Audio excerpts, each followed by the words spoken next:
em João, capítulo 11, Evangelho de João. O capítulo é o capítulo de número 11. Eu farei, na verdade, uma exposição desse capítulo inteiro, mas nesse primeiro momento, leremos tão somente o verso de número 4. Então, você mantém aí a sua Bíblia aberta, que nós vamos aí caminhar um pouco nesse capítulo da Palavra do Senhor. Diz assim o texto do verso de número 4. Ao receber a notícia, disse Jesus: esta enfermidade não é para a morte, e sim para a glória de Deus, a fim de que o Filho de Deus seja por ela glorificado. Amém, queridos? Nós agora, mais uma vez, vamos orar ao Senhor, rogando que Ele venha e fale aos nossos corações, nos ilumine agora, mediante o Seu Santo Espírito.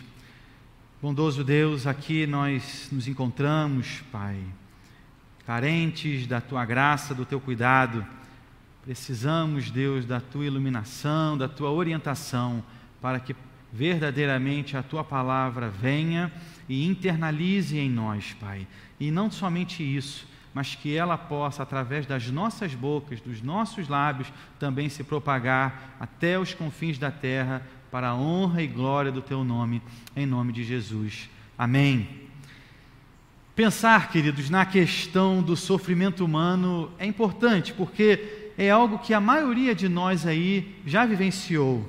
São horas que nos deparamos aí com sentimentos, emoções, que podem nos levar, seja para longe ou para perto de Deus. Enquanto alguns se revoltam com Deus, perguntando o porquê daquele sofrimento, outros aproveitam esses momentos para agora estreitar o seu relacionamento com o Senhor, pois sabem que há sim um propósito em tudo. Romanos 8, 28, um texto clássico para essa questão, nos diz: sabemos que todas as coisas cooperam para o bem daqueles que amam a Deus, daqueles que são chamados segundo o seu propósito. E falando sobre o propósito de Deus no sofrimento, chegamos então aqui na história da ressurreição de Lázaro. Esse é o 7º e agora último milagre narrado pelo evangelista João. Lembrando que o próprio João escreve no verso final do seu evangelho que Jesus fez muitos outros milagres e que não caberiam ali em livro algum o seu registro. E ele tem por objetivo, ao escrever esse evangelho, falar que Jesus é Deus, que é o Todo-Poderoso, o Salvador tão esperado, aquele de quem as nações, então, aquele a quem as nações de fato colocariam a sua esperança.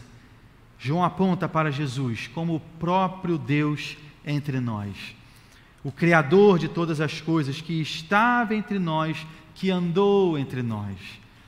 Jesus, queridos, é o próprio Filho de Deus, que veio ao mundo como Salvador, e não há ninguém semelhante a Ele.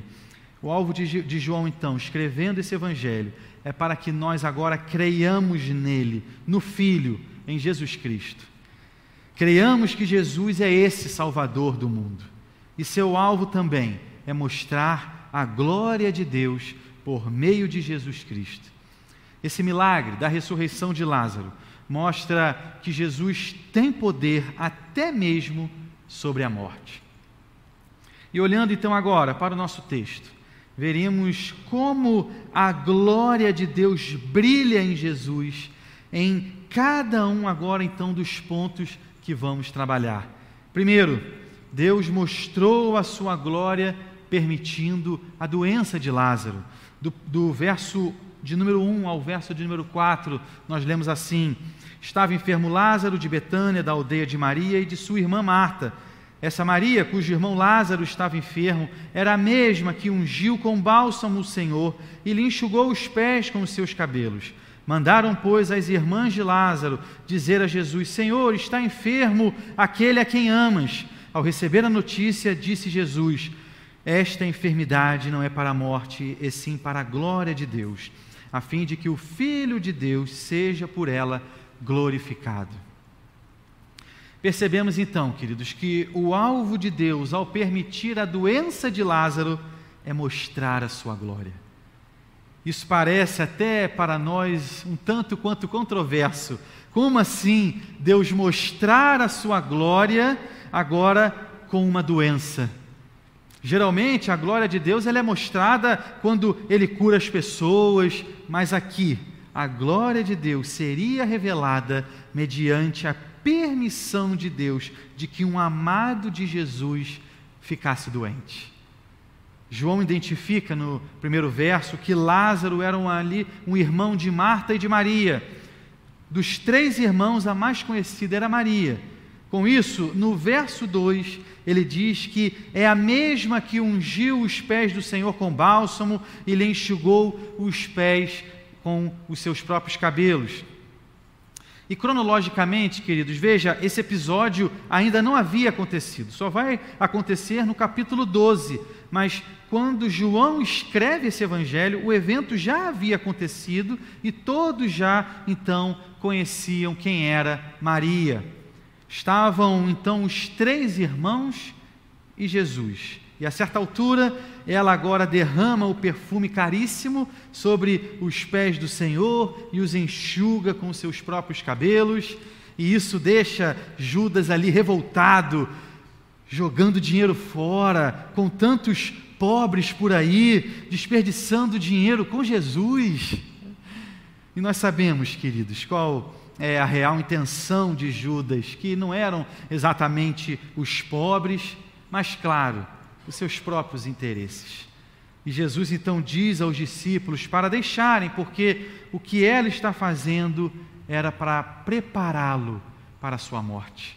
E isso será também anunciado no mundo inteiro. E de fato, Maria sim ficou conhecida no mundo inteiro por isso. Onde o evangelho é pregado, as pessoas sabem que foi Maria quem derramou o caro perfume nos pés de Jesus e ali os enxugou com os seus próprios cabelos.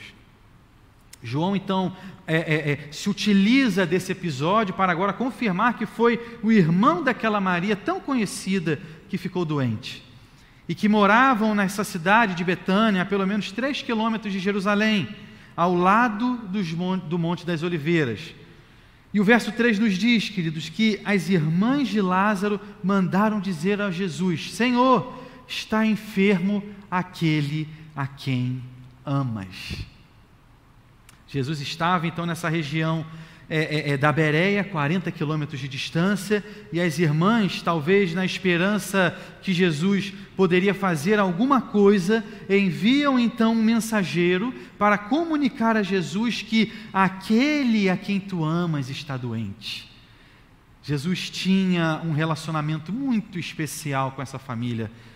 Ele não era alguém fechado em si mesmo, mas sim, era alguém que tinha amigos. Muito provavelmente Jesus chegou até a se hospedar na casa dessa querida família e tinha ali desenvolvido um amor, um apego a eles.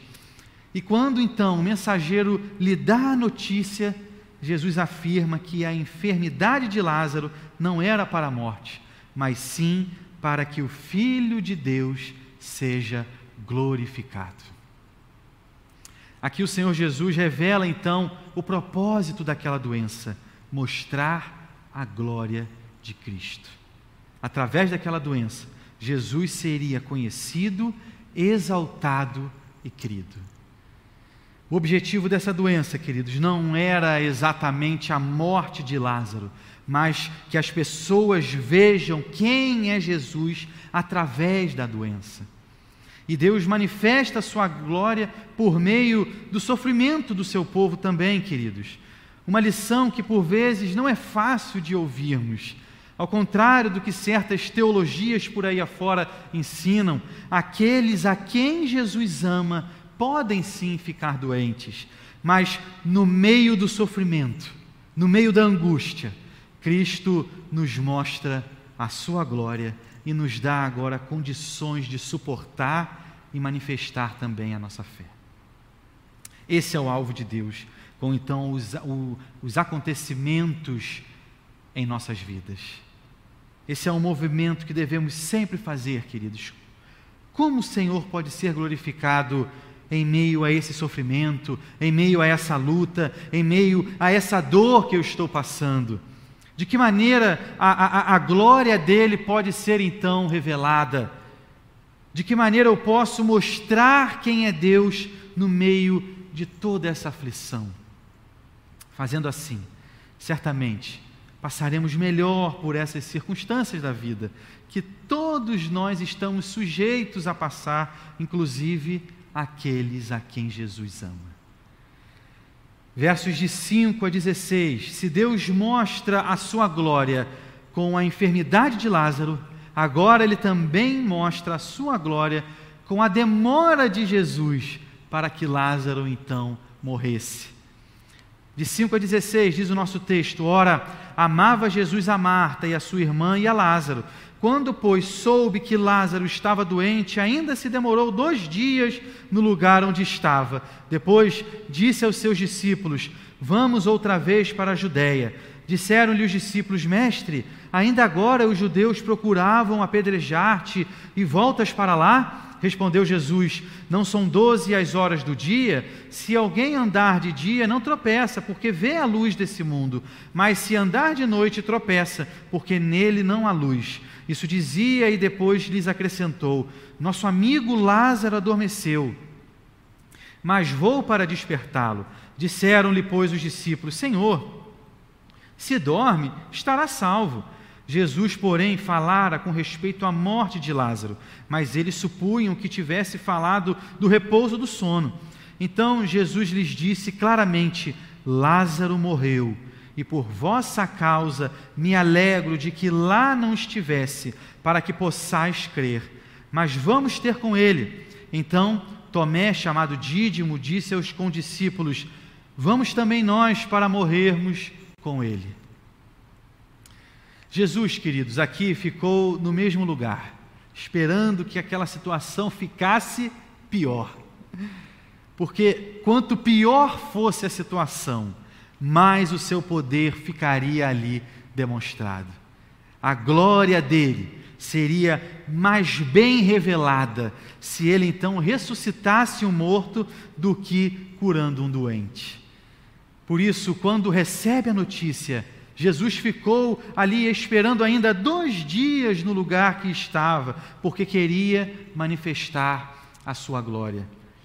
Sendo Deus, Ele sabe o momento que Lázaro morre. Mas imagine ali as pessoas à volta de Jesus. Sabiam que Ele amava aquela família e deviam pensar: Ele não ama essa família? Então devia poupá-los desse sofrimento todo. Esse é um instinto, queridos, é muito próprio nosso, né? Principalmente ali com os nossos filhos. Nós não gostamos de ver um filho sofrer, mas quando o mensageiro dá a notícia, Jesus simplesmente espera.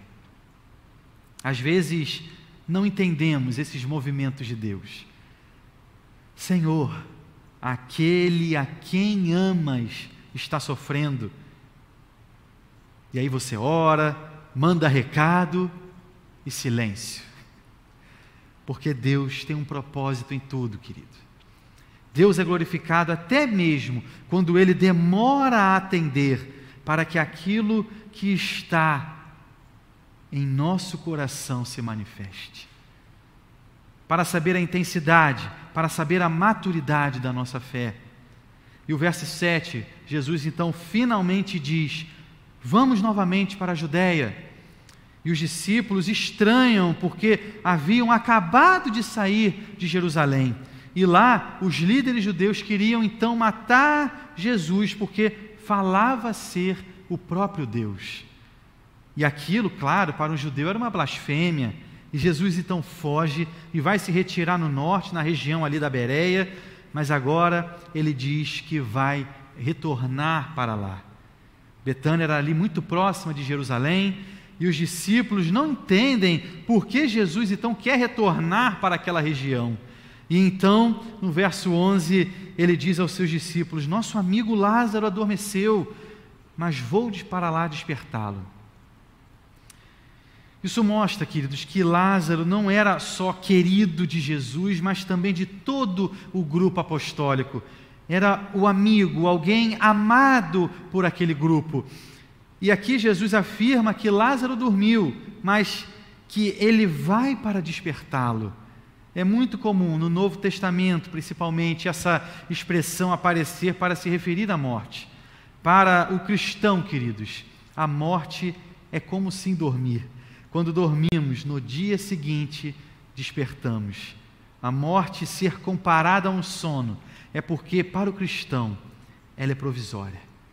Não é o fim. Vamos morrer, mas vamos ressuscitar. Por isso que ele diz aos discípulos que Lázaro adormeceu, mas vai acordá-lo. E os discípulos não entenderam. E Jesus então agora pacientemente explica para eles, verso 14 e 15. Então Jesus lhes disse claramente: Lázaro morreu, e por vossa causa me alegro de que lá não estivesse, para que possais crer. Ou seja, Jesus sabia o que iria fazer e estava feliz por não terem ido logo, porque se tivesse ido logo ali, seria uma cura, mas indo agora, já seria uma ressurreição.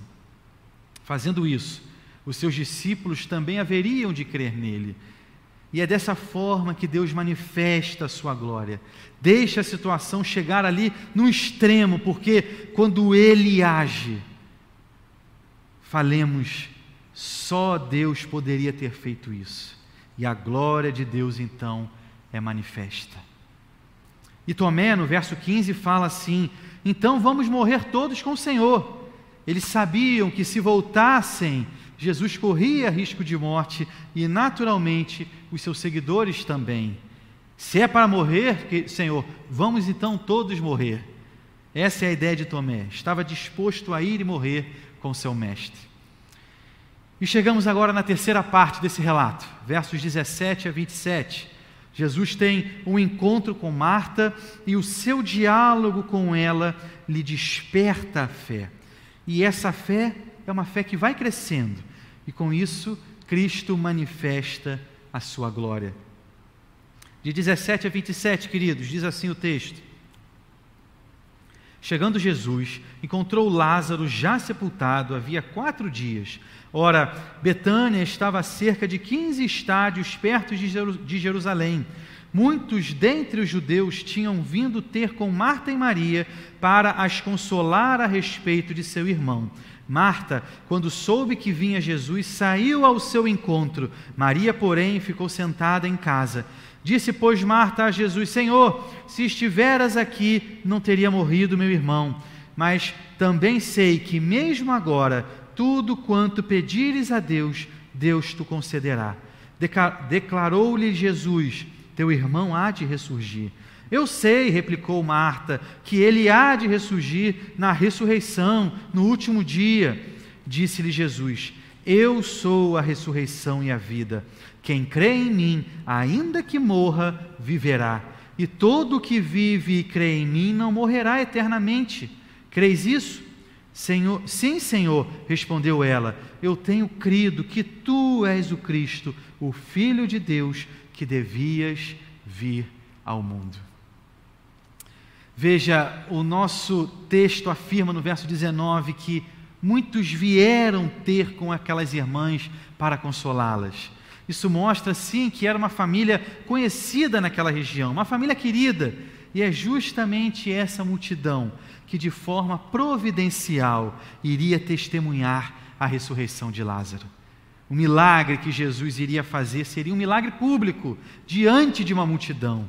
E o verso 21, Marta diz a Jesus: Senhor, se estiveras aqui, não teria morrido meu irmão.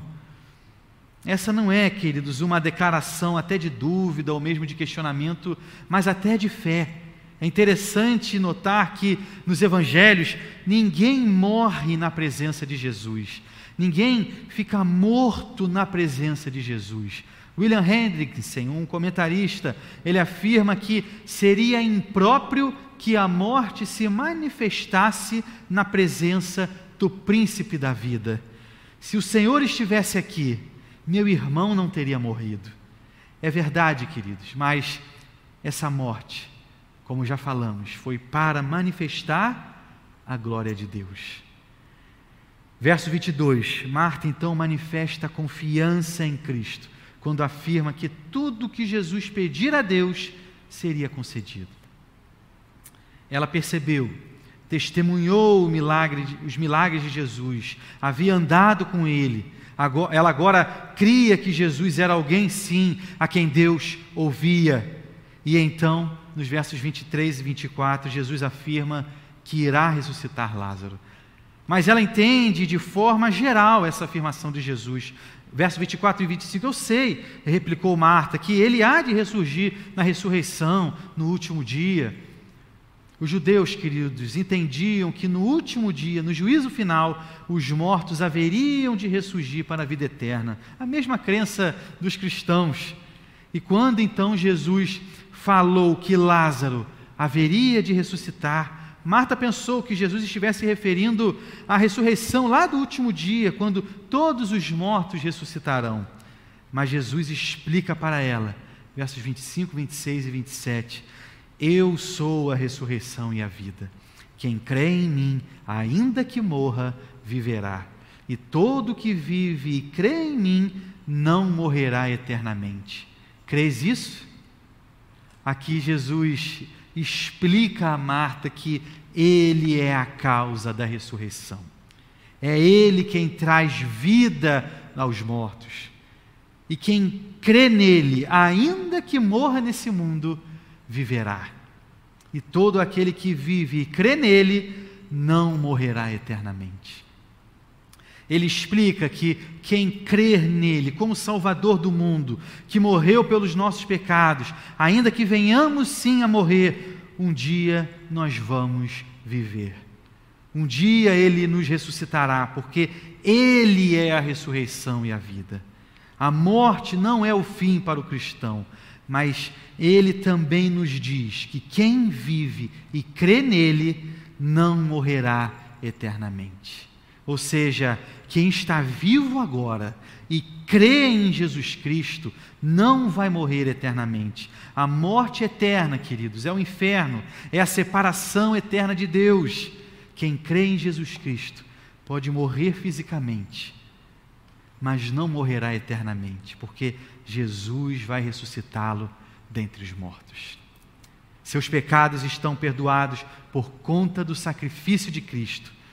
São maravilhosas essas palavras de Jesus, queridos, porque Ele vive, nós também viveremos.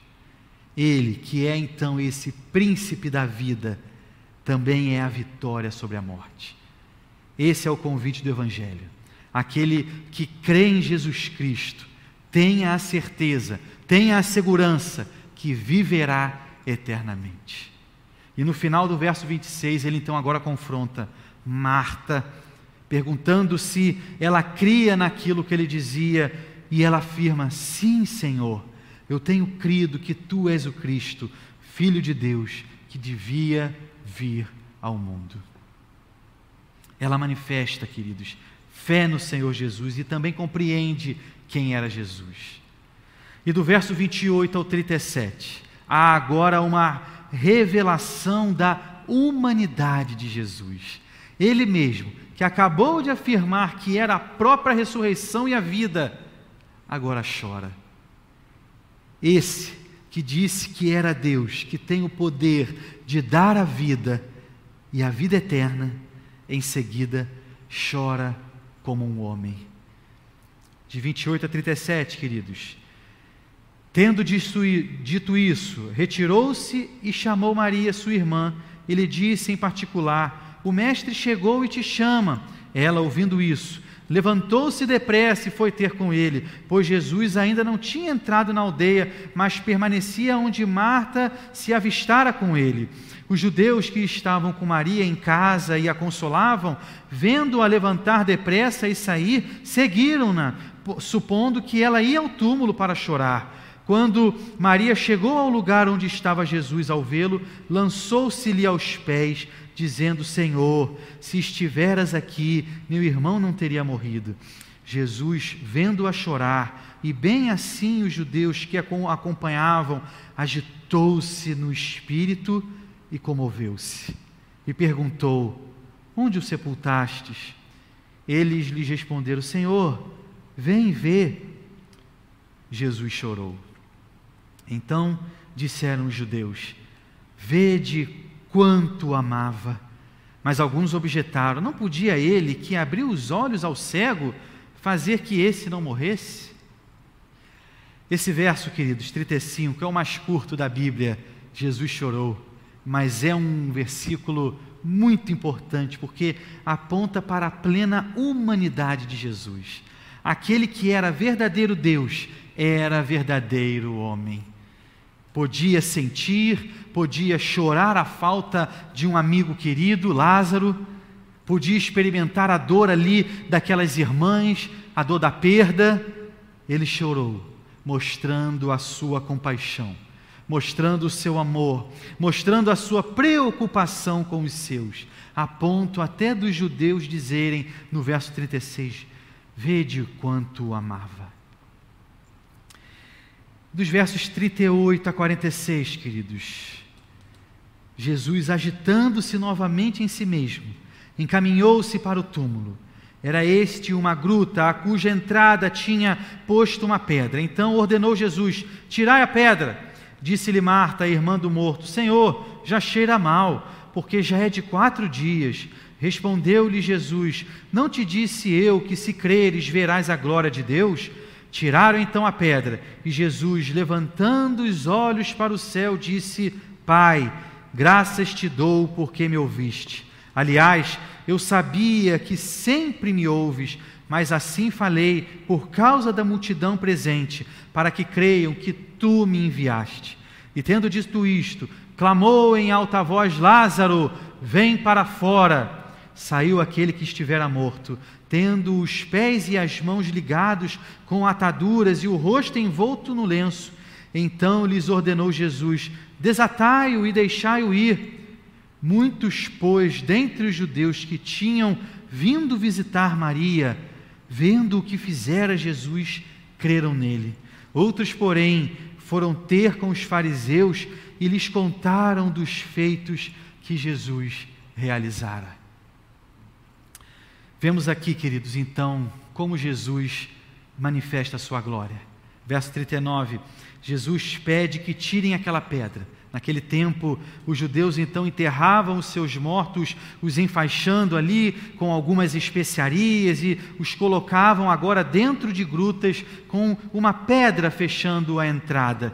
Era assim porque a lei de Moisés proibia o contato com os mortos por ser impuro. Eles tinham então esse costume de separar bem os seus mortos para evitar então a contaminação. E foi isso que fizeram com Lázaro, e já tinha 4 dias. Jesus então chega a esse local, se dirige para aquelas pessoas, aquele cortejo, uma pequena multidão, pedindo ali que tirassem a pedra. E a própria Marta, que há poucos instantes tinha professado que cria que Jesus era a ressurreição e a vida, agora pergunta se Jesus tinha certeza disso, porque já cheirava mal. E Jesus olha para ela e diz: Marta, eu não te disse que se você crê em mim, verá a glória de Deus? E então tiram a pedra, verso 41. E aqui Jesus ora diante do túmulo. E na verdade, ele não pede, mas agradece. Versos 41 e 42. Pai, graças te dou porque me ouviste. Aliás, eu sabia que sempre me ouves, mas assim falei por causa da multidão presente, para que creiam que tu me enviaste. Ou seja, Jesus está dizendo que está dando crédito ao Pai. Ele quer que a multidão veja que Deus Pai, através de Deus Filho, agindo ali então, ressuscitou. Para que creiam que foi Deus Pai quem então o enviou. E com isso, verso 43, Lázaro, vem para fora. Com essa palavra de Jesus, foi o poder de Deus. É a mesma palavra que disse: haja luz, e houve luz. É a mesma palavra que diz agora: Lázaro, vem para fora. E o homem viveu. E o resultado está, queridos, nos versos 45 e 46. Muitos, pois, dentre os judeus que tinham vindo visitar Maria, vendo o que fizera Jesus, creram nele. Outros, porém, foram ter com os fariseus e lhes contaram dos feitos que Jesus realizara. Enquanto alguns creram, queridos, outros foram logo contar aos fariseus o problema que eles, fariseus, agora tinham nas mãos. Aquele homem que eles tanto perseguiam, agora fez um milagre estrondoso diante de uma multidão. E isso é interessante porque quando Jesus volta para Jerusalém, ele é recebido com gritos de Hosana, Hosana, bendito o que vem em nome do Senhor. A multidão recebe Jesus, queriam até que ele fosse o rei ali. Mas é claro que era, e a gente sabe muito bem disso, fogo de palha, porque uma semana depois, a mesma multidão estava dizendo, crucifica-o, crucifica-o. Caminhando aí, queridos, para a nossa conclusão. A grande lição que fica é aquilo que nós falamos lá no início.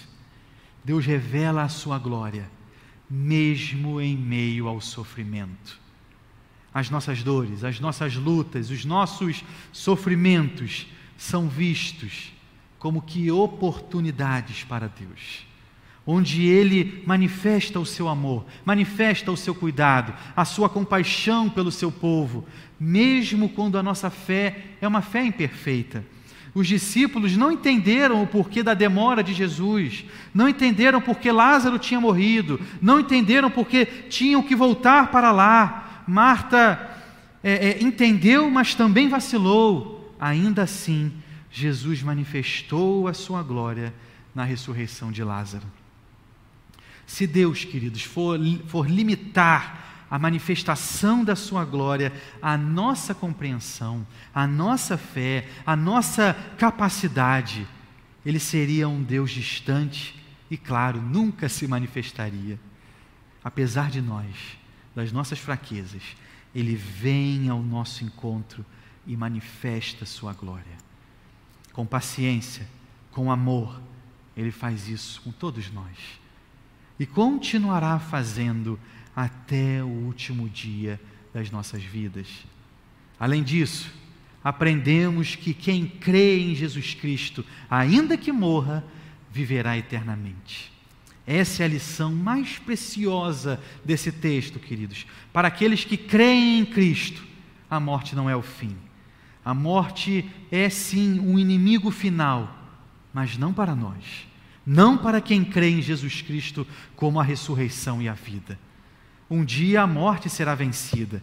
E se você crê no Senhor Jesus como seu único e suficiente Salvador, você estará lá, na ressurreição dos mortos, e herdará a vida eterna pela graça e pela misericórdia do Senhor. Nossa esperança não está em políticos, na ciência, em advogados, médicos. É claro que todos podem, e a nossa oração é essa, que sejam usados pelo Senhor.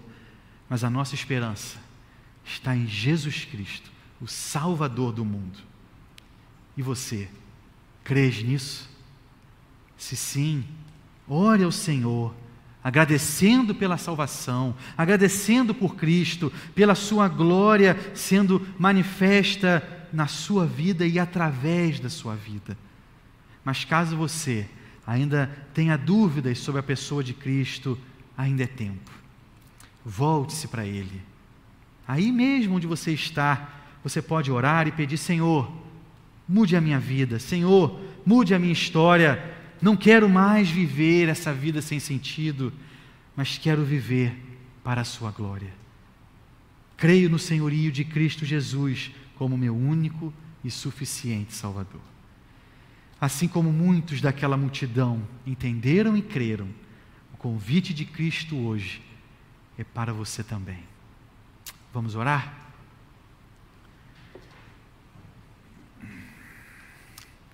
Querido Deus, obrigado, Pai.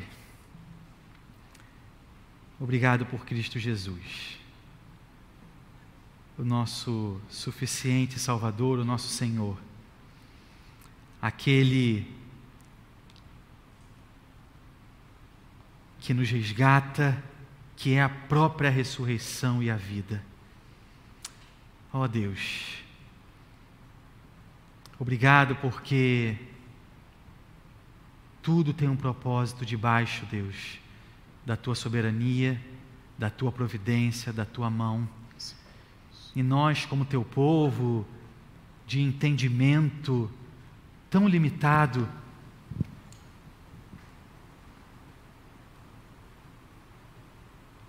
precisamos tanto, Deus, que o Senhor venha e clareie o nosso entendimento,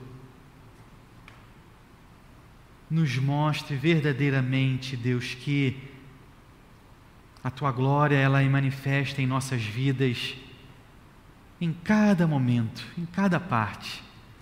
Vivemos o nosso dia a dia, a nossa rotina de forma tão assoberbada, corrida, que deixamos por vezes de perceber o Teu cuidado nos mínimos detalhes. Ó Senhor, visite a cada um de nós, e se tem alguém aqui que ainda não crê em Cristo Jesus como seu suficiente Salvador, ó Deus, revele-se a essa pessoa. Sim. E que o Senhor venha e preencha, Pai, preencha essa vida, esse coração. Sim. E que essa vida agora entenda que só há sentido quando vivemos uma vida para a Tua glória, quando vivemos uma vida para o Teu louvor, para a Tua adoração. Ó Deus, como é maravilhoso saber que não morreremos eternamente, mas que contigo viveremos. E que a igreja é um pouquinho, tão pouco, daquilo que nós vamos desfrutar na eternidade. Portanto, rogamos, cuide da nossa igreja, Senhor Deus. Cuide da nossa liderança, dos nossos queridos irmãos e irmãs, porque nós somos essa igreja, a igreja do Senhor, Deus. Em nome de Jesus nós choramos.